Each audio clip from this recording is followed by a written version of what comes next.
is there, Rodrigo De Paul, and Leo Messi is already waving to the crowd.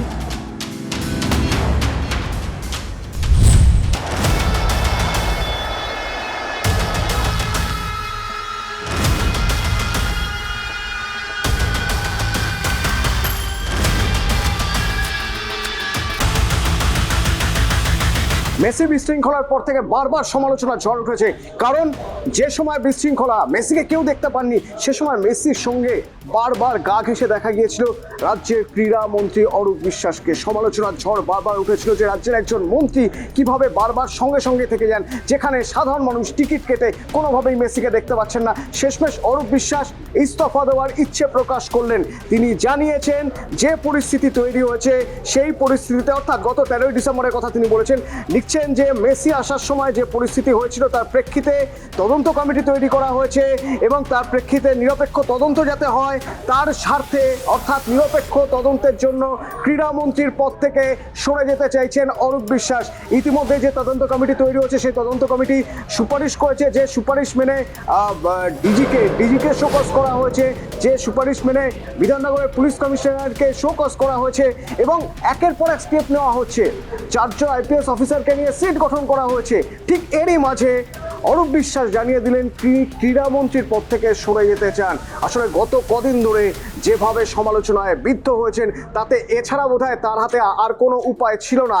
তার কারণ ক্রীড়ামন্ত্রীর দিকে বারবার নজর আসছে, বারবার তার দিকে আঙুল তোলা হচ্ছে যে আম আদমি টিকিট কেটেছেন, তারা টিকিট কেটে মেসিকে দেখতে পাচ্ছেন না। ওখানে চেনা মুখ আর কারা রয়েছেন প্রচুর সিকিউরিটি। আর কাকে চেনেন? যারা খেলা ভালোবাসেন, যারা ফুটবল ভালোবাসেন, তারা জানেন যে রাজ্যের ক্রীড়ামন্ত্রীকে অরূপ বিশ্বাস। সুতরাং ওখানে অরূপ বিশ্বাসের মুখ বারবার জল করে দেখা যাচ্ছে তিনি কখনো মেসিকে জড়িয়ে ধরছেন, মেসিকে নিয়ে যাচ্ছেন, সিকিউরিটি গার্ড হয়তো তাকে সরিয়ে দিতে চাইছে, তবু তিনি গা ঘেঁষে রয়েছেন। এই ছবি সোশ্যাল মিডিয়ায় বারবার ঘুরে আসার পর সমালোচনা, সেই সমালোচনায় জর্জরিত হয়ে তদন্ত কমিটি তৈরি হওয়ার পর যখন তদন্ত কমিটি নিরপেক্ষ তদন্ত করবে এটা আশা করে ক্রীড়ামন্ত্রীর পদ থেকে সরে দাঁড়ালেন অরূপ বিশ্বাস।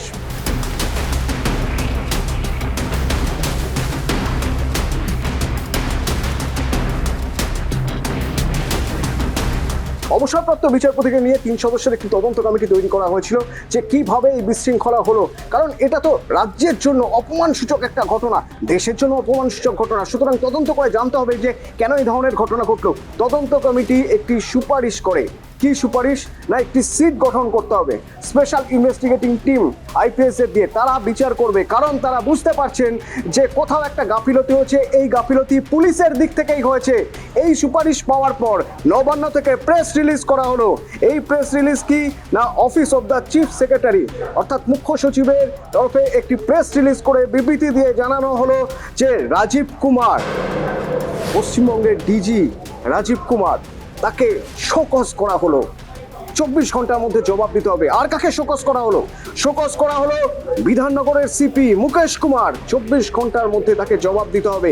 এর পাশাপাশি সাসপেন্ড করা হলো ডিসিপি অনিশ সরকারকে, সাসপেন্ড করা হলো, তার বিরুদ্ধে বিভাগীয় তদন্ত হবে।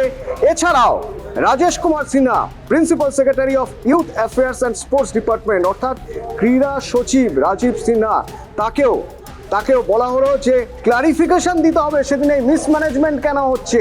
এবং তার ঠিক পরেই দেখা গেল কিছুক্ষণের মধ্যেই অরূপ বিশ্বাস তিনি ক্রীড়ামন্ত্রীর পদ থেকে ইস্তফা দেওয়ার ইচ্ছে প্রকাশ করলেন, সরে দাঁড়ানোর ইচ্ছে প্রকাশ করলেন। কারণ হিসেবে কি দেখালেন? কারণ হিসেবে দেখালেন যাতে তদন্ত কমিটি ঠিকভাবে কাজ করতে পারে, নিরপেক্ষ তদন্ত হয়, তার জন্য তিনি সরে দাঁড়াচ্ছেন। কিন্তু এখানেই শেষ নয়, আর তো বেশি দিন নেই নির্বাচনের। সেখানে ভোটের ঠিক আগে যখন হাওয়া গরম হয়ে রয়েছে তখন রাজ্যের একজন মন্ত্রী, সেই মন্ত্রীর বিরুদ্ধে বারবার আঙুল উঠছে যে সেদিন এই মেসি বিশৃঙ্খলার সময় তিনি হাসি মুখে মেসির সঙ্গে পোজ দিচ্ছেন। যারা টাকা দিয়ে টিকিট কেটেছে তারা দেখতে পাচ্ছেন না মেসিকে। তখন খুব স্বাভাবিকভাবেই একটা চাপ তো আসেই, রাজনৈতিক দল হিসেবে তৃণমূলের উপরেও চাপ আসে, কারণ তাদের দলের নেতা এখন মন্ত্রী, ক্রীড়ামন্ত্রী অরূপ বিশ্বাস। সুতরাং অরূপ বিশ্বাসের পদত্যাগ কোথাও এর মধ্যে একটা রাজনৈতিক সমীকরণ থেকে যাচ্ছে। অরূপ বিশ্বাসের পদত্যাগ কোথাও হয়তো তৃণমূলকে একটা স্বস্তি দিলেও দিতে পারে, তার কারণ একটা মারাত্মক চাপ তৈরি হয়ে গিয়েছিল তৃণমূলের উপর, অন্তত অরূপ বিশ্বাসের সঙ্গে মেসির এই হাসি মুখের ছবি দেখার পর।